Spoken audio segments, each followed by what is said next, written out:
If everyone drank tea, the world would be a better place. You get drunk on your tea and Nice, you lose yourself. I like that. I'm only concerned about the here and the now.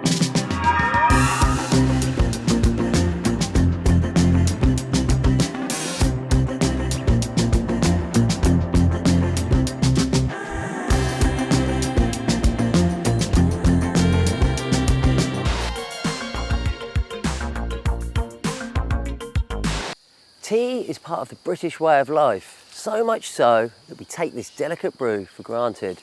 The history of this millennia-old drink that originated in China is nothing short of fascinating.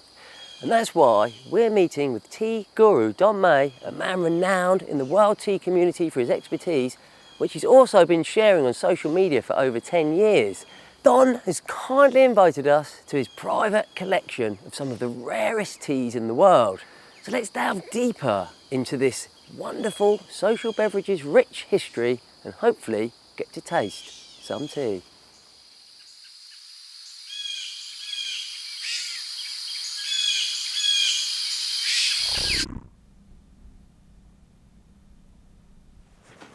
Don? Hello. Great to meet you, man. Lovely to meet you. And thanks so much for letting us come to talk to you. Now, Don, tea is an integral part of British life, but there's more to tea than just having a cuppa. Is that right? Well, absolutely. And if you think about British tea, actually British tea is really stems from the colonial days, right? Because the East India Company brought Indian tea to the UK and sort of changed the whole taste of British tea. But actually before that, the Brits were drinking all sorts of other types of tea, like green teas and other types of tea, and it was very, very popular. With these kinds of teas, you've got much more variety in terms of types. What's very, very fashionable right now is pu'er tea and aged white teas. Aged white teas is probably one of the biggest sort of growing markets, because it's, again, relatively new, started around 2013 that they started to age white teas, and a lot of people have really fallen in love with it. So there's lots of trends, they come and go. There's some classic teas, which will always be classic teas, but yeah, tea is always developing. Tea culture is always evolving. 4,500 years, but it's always moving. So Don, just looking at all of these little packages here, they kind of look like mini pancakes when I'm looking at them. I didn't know tea was like that. I thought it just came in a bag. This is the very, very old school. We're talking about Song Dynasty, Tang Dynasty way of producing tea as cakes. It was only in the Ming Dynasty that they started to go to loose. So this is a very traditional way of actually making them. They're called tea cakes. And the reason why they're made into cakes, there's a few. The first reason is it's easier to store and easier to transport. But the second reason, one of the main reasons, is that it makes the tea suitable for aging. So looking at all of these cakes, what is the most expensive one in your collection? This is an expensive one. This is a 1970s Liu Bao, so this has been aged for 50 years. So you can have a smell of history. Oh, look at that. Oh, it smells nice. No, I'm used to just the odd cup of tea, and I can clearly see there are different types of tea.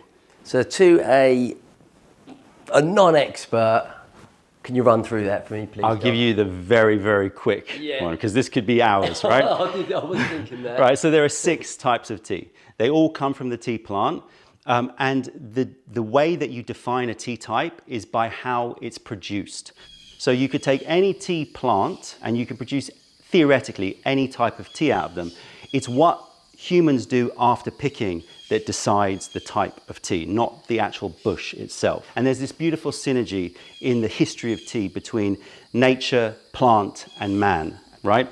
So there's the 6 different types of tea. I'll quickly run through: white, green, yellow, oolong, black, which you're probably most familiar with, and then post-fermented tea. Post-fermented tea is like a very broad umbrella which encompasses most of these teas here. Okay. Can I see examples? You've got a couple of examples. So these are all post-fermented teas, but you can see the big differences in post-fermented tea. So this is what's called a raw post-fermented tea. And what that means is that the tea leaves, again, ancient tea trees, the tea leaves have been processed but then left unfermented. So they've been processed similar to a green tea, but then dried under the sun because they want to make sure that it sort of stays alive. So all of the microorganisms in these amazing forests with these old tea trees are still active here, right? They press it into this cake, so you take away a lot of the oxygen and you allow it to age over years. And a fully aged raw tea is about 40 years old. Cool. So you're talking a long time Very here, long right? time. You have to be very patient then. Yeah, no, tea is all about patience. So in one of your videos, Don, you talk about being tea drunk or tea high. What exactly do you mean by that? So the term is chazoi, and it basically is the psychoactive effects of tea. Tea has many different compounds in that are healthful, but they're also psychoactive. So you've got lots of different chemicals like theanine and catechins, etc., which actually stimulate your endocannabinoid system. So you can have distinct effects for different teas. And so there are a lot of people who drink tea out there that are looking for that. In fact, in China, the key quality marker of tea is not taste and aroma, but it's aftertaste and effect. And so how the tea makes you feel afterwards is very high up, if not the top marker for quality of tea. So there's a few different types of tea that are more renowned for this effect. One of them is shade-grown gyokuro. So this is Japanese, you can smell it, has a really interesting sort of umami, deep quality powerful, to it. yeah. And so this is shade grown, which means it increases It kind of reminds me, I mean, I may be wrong, but it reminds me of like being by the sea or the ocean. Right, so it's got that sea salty umami quality to it. And that, what you're smelling there is theanine. And theanine is an amino acid that's similar to glutamate. So it's similar in the mouth. It's got that savory quality. But theanine is only in tea really, and it crosses your blood-brain barrier really quickly. It changes your dopamine levels and it stimulates alpha brainwave activity, which is the same sort of active brain activity as a meditative state. That is absolutely fascinating, Don. You want to try some? Oh, I'd love to try. Why don't we try? I was thinking that we could try this one here, the Luminary Misfit. Cool packaging as well. I feel like this one is going to suit our session. Yeah. And you can try some tribal Thank brews. you very much, Don. Can't wait. Let's do it.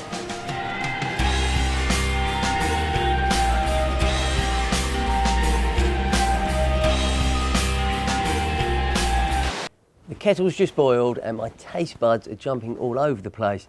But before I sample some of Don's tea, there's one thing that's confusing me a bit. Is this little teapot. Don, what's that all about? Because I'm used to a big cup. You're used to a big pot because, unfortunately, most people are brewing tea wrong, or at least not at its optimum. Because really, this style of brewing, Gongfu style brewing, is one of the best ways to get the most flavor and effect out of your tea. And basically, this style of brewing involves taking smaller containers, stuffing it full of leaves, or really a lot of leaves, and brewing multiple infusions. So you're brewing many, many times. And so what you're doing, because you've got a lot of leaf and a small amount of water, you're making really, really rich brews, which means that your teaware shrinks down as well. So you're essentially drinking tea shots, okay? Not that you're going to down them, you're going to sip them, but you know what I mean. And so you're making very, very rich, flavorful brews, and you're going to have more of that chadzoi, chachi, more of the energy and that tea drunken effect.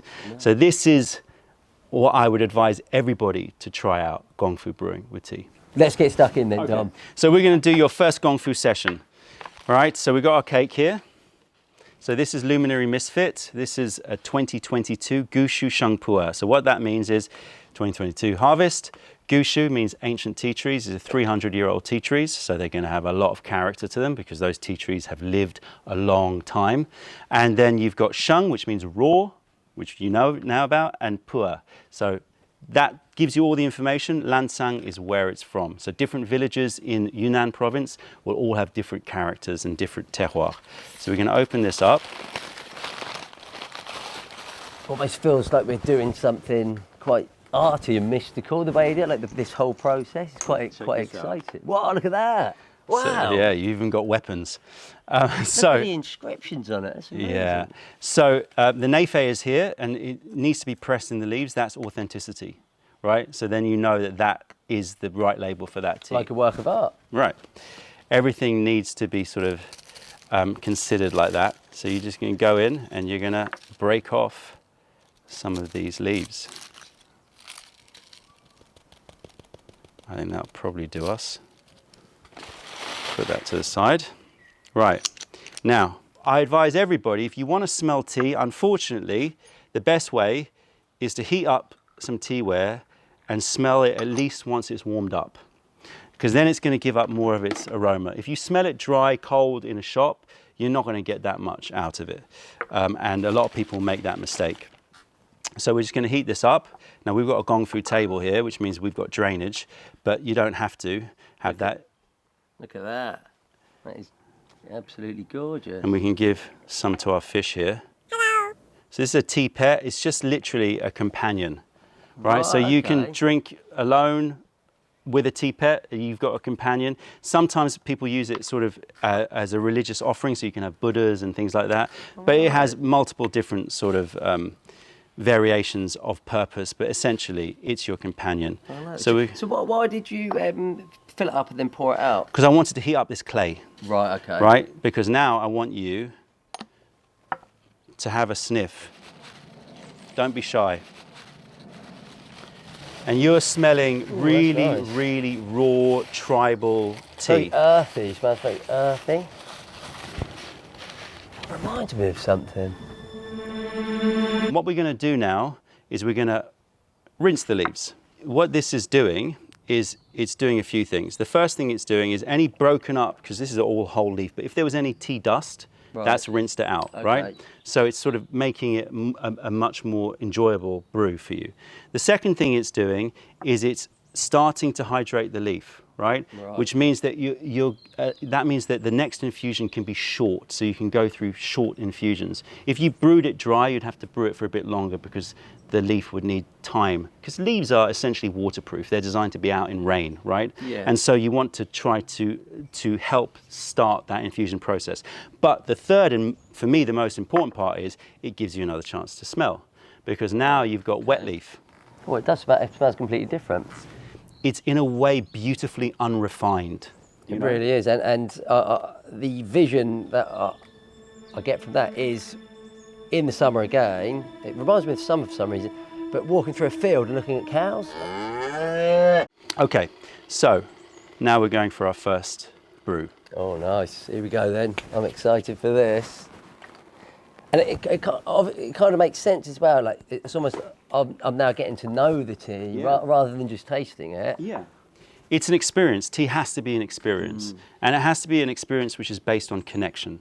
Connection with the moment, connection with nature, connection with the tea, connection with whoever you're drinking with. Tea is the connector. So now you can take a cautionary sip.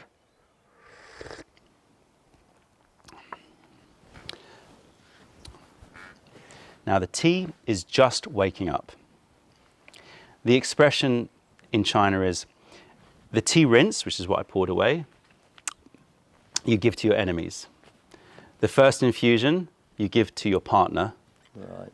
The second infusion you keep for yourself, right? The first infusion is all about just assessing the opening of the tea. And the key with tea tasting is, yes, taste, of course, but focus on how your mouth feels afterwards. Focus on any pulling sensations in your mouth, any sort of sweetness that's lingering in your mouth, juiciness and the creation of more saliva in your mouth, because the chemicals in the tea and the minerals in tea are having a physical effect on you. But that's interesting you say that, because as soon as I tasted it, I'll be honest, I didn't really taste much, and I was sort of hanging on to that taste. But now, as soon as you said it's not about that, I'm now starting to get flavours in my mouth. Yeah. So this is why I said before, aftertaste is more important than taste, because it's called huigan in China. It's the returning sweetness. It's like you taste a tea and it will get stronger as we brew into it, right? But essentially, the quality of the tea is how much it leaves your mouth with a certain character which is comfortable for you. So you talk about sweetness. do people? Is it the done thing to put, say, sugar in? Are you allowed to do that in? There's no allowed or not allowed. Yeah. It certainly would not be considered to be very. It would be considered a bit crude to put sugar in without tasting the tea, first of all. But ultimately, you don't really want addition. If you need to have addition, then chances are that's not the tea for you. But you notice that we've done a lot before we even talked about taste. Yeah. Sometimes you can be half an hour before you even get to taste the tea because you're looking at the leaves, you're smelling the dry leaves, smelling the wet leaves. So you can extend it as long as your time allows.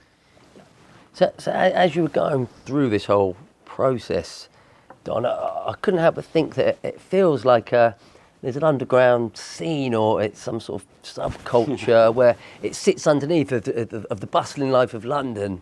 There are a group of people who get together and just talk tea. Well, we call them teaheads, right? So the teaheads, it is a community, and it is a bit of a subculture. In fact, we do occasional lock-ins at our tea house, which we call Tea After Dark, where we invite a select group of people to come and drink tea. Well, I think you've just talked yourself into an invitation, haven't you? Squeezed his way in. When is there one coming up soon? Yeah, one coming up very soon. I'll let you know. Nice, thanks, man.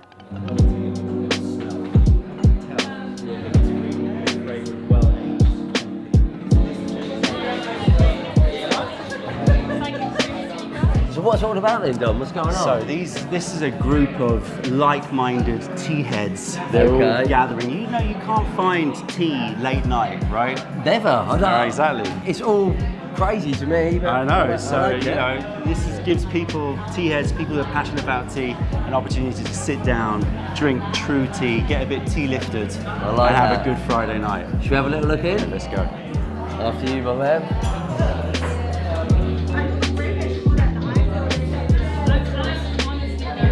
Yeah, this is the Tea After Dark. We do it like once every 6 weeks or something. Pretty good turnout. Yeah, we tried to keep it small actually. We restrict the numbers to like 30. So what sort of people turn up to this event? Anybody and everybody who's passionate about tea, and probably, you know, there's a filter there. If you're prepared to drink tea late into the night, then you're our kind of people. Do you have to chuck people out at the end? Yeah, usually around midnight we're like, come on, shift it. I think that'll be me.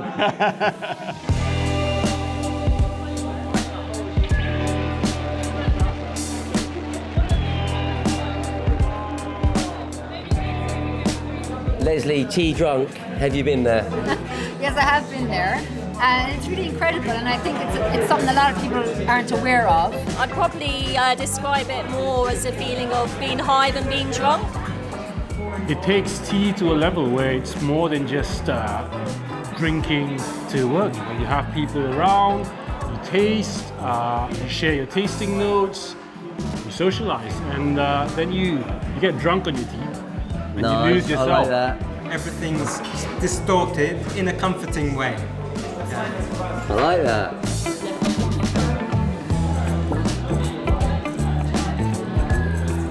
Cheers.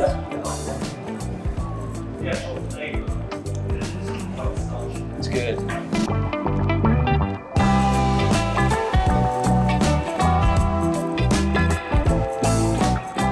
So as London lives its life, all the people saunter by, look at all their technology and the busy world, little do they know there is an underground, safe haven where people drink tea and actually speak to each other. So I'd love to thank Don and Celine for inviting us to this amazing party. And all that's left to say is cheers. Cheers. Cheers.